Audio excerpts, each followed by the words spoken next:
ನಂಜನಗೂಡು ತಾಲೂಕು ಆಡಳಿತ ಭವನದ ಮುಂಭಾಗದಲ್ಲಿ ಜಮಾಯಿಸಿದ ಪ್ರತಿಭಟನಾಕಾರರು ತಾಲೂಕು ಆಡಳಿತದ ವಿರುದ್ಧ ಧಿಕ್ಕಾರದ ಘೋಷಣೆಗಳನ್ನು ಕೂಗಿ ಆಕ್ರೋಶ ವ್ಯಕ್ತಪಡಿಸಿದರು.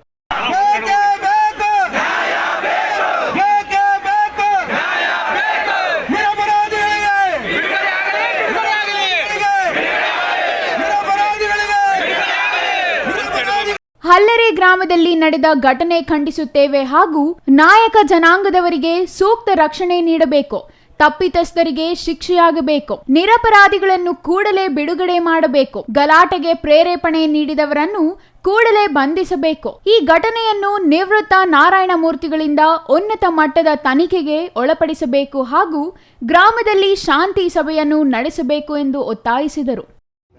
ಎರಡು ಜನಾಂಗನೂ ಕೂಡ ಶೋಷಿತರೆ. ನಾ ಹೇಳಿದಂಗೆ ಎಲ್ಲ ಜನಾಂಗನೂ ಕೂಡ ಅಂಬೇಡ್ಕರ್ ಅವರ ಫಲಾನುಭವಿಗಳೇ. ವಾಲ್ಮೀಕಿ ಮಾರುಸಿ ಯಾವುದೇ ಒಂದು ಜಾತಿಗೆ ರಾಮಾಯಣ ಬರೆದಿಲ್ಲ, ರಾಮರಾಜ್ಯ ಆಗಲಿ ಅಂತ. ಎಲ್ಲ ಜನಾಂಗಕ್ಕೂ ಕೂಡ ರಾಮರಾಜ್ಯ. ಬಾಬಾ ಸಾಹೇಬ್ ಅಂಬೇಡ್ಕರ್ ಯಾವುದೋ ಒಂದು ಜಾತಿಗೆ ಬರೆದಿಲ್ಲ, ಅವರು ಕೂಡ ಎಲ್ಲರಿಗೂ ಕೂಡ ಇವರು. ಬಸವಣ್ಣವರು ಕೂಡ ಎಲ್ಲ ಜಾತಿಗೂ ಕೂಡ ಕೊಟ್ಟಿರೋದು.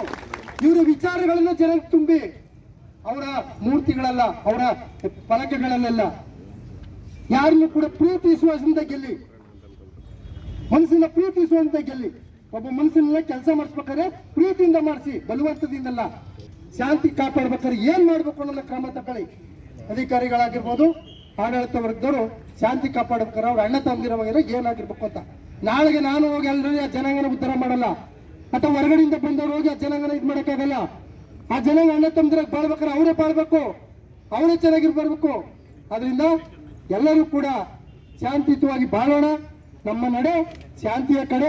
ಹಲ್ಲೆ ಗ್ರಾಮದಲ್ಲಿ ಒಳ್ಳೇದು ಮಾಡಿ, ನಿಮ್ಮ ಆಶೀರ್ವಾದದಿಂದ, ಎಲ್ಲರ ಆಶೀರ್ವಾದದಿಂದ ಒಳ್ಳೆ ಇದಾಗ್ಲಿ, ಅವ್ರ ಯಥಾಸ್ಥಿತಿ ಕಾಪಾಡಿ, ಶಾಂತಿ ಕಾಪಾಡಿ ಅಂತ ಹೇಳ್ತಾ ನಾನು ಮಾತಾಡಕ್ಕೆ ಅವಕಾಶ ಕೊಟ್ಟೆ. ಪ್ರತಿಭಟನೆಯಲ್ಲಿ ತಾಲೂಕು ನಾಯಕರ ಸಂಘದ ಗೌರವ ಅಧ್ಯಕ್ಷ ಚಿಕ್ಕರಂಗನಾಯಕ, ತಾಲೂಕು ಅಧ್ಯಕ್ಷ ಬಂಗಾರಸ್ವಾಮಿ, ಪ್ರಧಾನ ಕಾರ್ಯದರ್ಶಿ ನಾಗೇಂದ್ರ, ಖಜಾಂಚಿ ರಂಗಸ್ವಾಮಿ, ಬಿಜೆಪಿ ಮುಖಂಡ ಕುಂಬರಹಳ್ಳಿ ಸುಬ್ಬಣ್ಣ, ಕಾಂಗ್ರೆಸ್ ಮುಖಂಡ ಶ್ರೀಕಂಠನಾಯಕ ಸೇರಿದಂತೆ ಹಲವರು ಭಾಗಿಯಾಗಿದ್ದರು. Kumar, CTV news, Nanjangud.